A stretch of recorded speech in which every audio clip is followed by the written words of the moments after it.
Welcome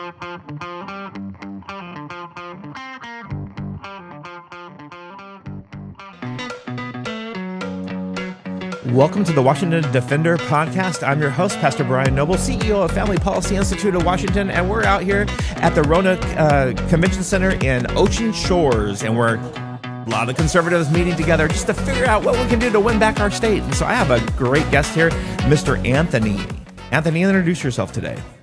Yes, my name is Anthony Mixer, and I am with the Washington State Young Republicans. Specifically, I'm their chairman of government affairs, and basically what our role is to bring more young Republicans and young conservatives to Olympia to make their voices heard, whether it be through testimony, whether it be to talk to lawmakers, introduce ideas. That is what I do. Awesome. Hey, just so in case you want to file a PDC violation, I am now FPIW Action 501c4 so that we can talk in Republican and Democrat terms. So here we go.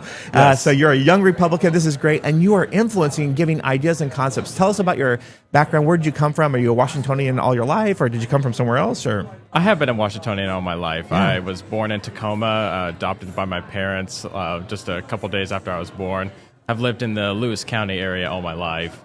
And basically how I got my start in politics was my parents would listen to the Rush Limbaugh show quite a bit. Yeah. And, I was homeschooled. So I would be there just doing my schoolwork, and I would be listening sometimes to the radio. And finally it started catching on what Rush Limbaugh would be talking about day in and day out. yeah. I became more interested, so started listening to his program a little bit more. Started delving a little bit more into the issues, mainly on the federal level. Yeah. And then I think I don't remember how I stumbled upon C-SPAN, but I started listening to congressional debates and how bills are being passed out. And it kind of got me invigorated. Like, I love legislative debate. Yeah. And so I started listening to that a little bit. And then I think it was like about 2018 or 2019, somewhere around there, started looking into how state politics is developed and how it's processed. It was a little bit more complex than federal politics, not going to lie, at that time anyway. Yeah. But started going up to the state capitol a little bit, just kind of exploring what our legislature was. I think I took a tour once, and during that tour, someone had mentioned the state's own C-SPAN network, if you will. I put that in quotes. Yeah, TVW. TVW, Yeah. yes. And so anyway, I started watching that a little bit and started looking for legislative debates throughout there. And as I was watching these, state politics kind of actually became not as complex. I was actually able to understand it more because you have these legislators, especially on our side of the aisle, explaining, why is this bill bad or why is this bill good? Right.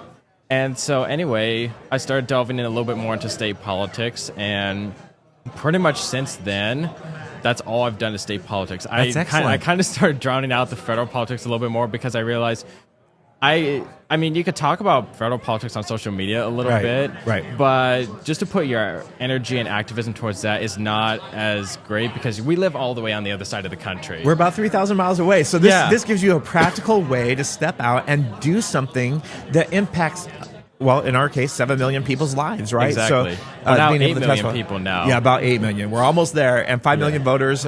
But we look at this, and what are you seeing as the primary concern that you have in Washington right now? I think one of the primary concerns I see is housing affordability and the housing crisis. We don't have enough housing units in the state, and I think one of the primary factors I see that has driven us to this result is the Growth Management Act. Right. And while I still have yet to research the Growth Management Act a little bit more, I do realize that the policies it has created around planning development has really stifled the ability to build housing. And even just the red tape on construction and the permitting, all these things, I think that's really has hamstrung the ability to get our housing up to the level it needs to be to meet the population demand. And it becomes a little bit, so if you're not familiar with the planning You just said the right term, and I butchered it. But anyways, that's okay. So they allow the county commissioners to only have a percentage of growth, 1%, 2%, 3%, and they can store those on one side. So in other words, they can store them over a number of years. But what we're seeing is the younger generation can't afford housing because the market is so reduced. And so it's not that we don't have builders. It's not that we don't have materials. It's not that we don't have all these things. But what we're missing is the legislation to get out of the way so that the free market can take control. Is that what you're seeing? Exactly. That is what I'm seeing. And I think even though we have heavy disagreements with our new governor, I was pleased to see that one of the first executive orders he put out was to have all the state agencies review the housing red tape throughout the whole state government, so that way reforms can be done. We'll see how that works out, but that was something I was pleased by, and I would like to see the legislature start to pave their way towards more of those types of reforms. The solution, like, let's say, rent control, or as the Democrats put it, rent stabilization, that doesn't help. Right. We need to get more government out of the way of the housing markets and how the housing development, rather than just saying we're going to start capping rents because it's hurting renters. Well, what people don't understand is when developers and landowners, they can't make a reasonable amount. What they do is they say, okay, fine, I won't rent. So then the market becomes tighter, and that drives up prices.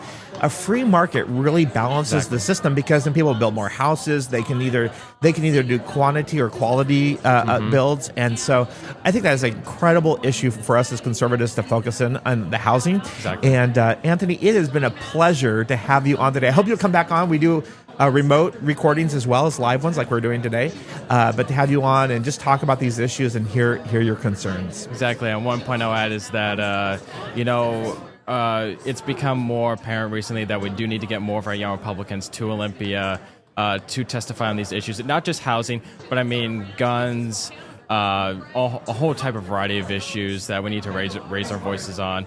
So definitely, if you want more information, go to wsyr.org. We'd love to have you join our committee, or even just join the Young Republicans in general. Excellent.